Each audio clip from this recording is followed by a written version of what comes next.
श्रद्धालु या आश्रित व्यक्ति चिंतन करने कथा जे प्रभु जदि मते दुख देचु ना जरूर आ पछरे किसी रहस्य अछि किसी ज्यादा हबार थिला मते तू सेव करचु कृपा करचु दया करचु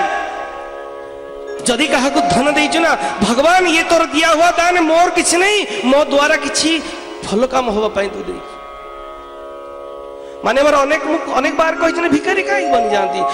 काई बन जानती ना किछि लोगन को ईश्वर बहुत संपत्ति देई थांदी कोन पाई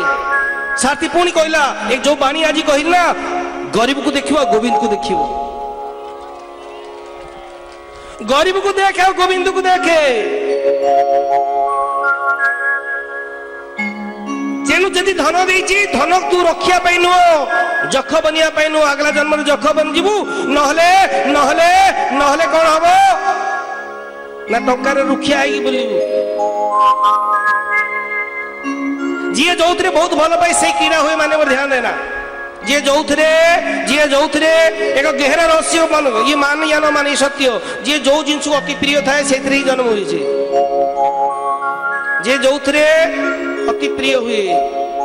किछि लोक बहुत टंका प्रिय थाए टंकार कीड़ा है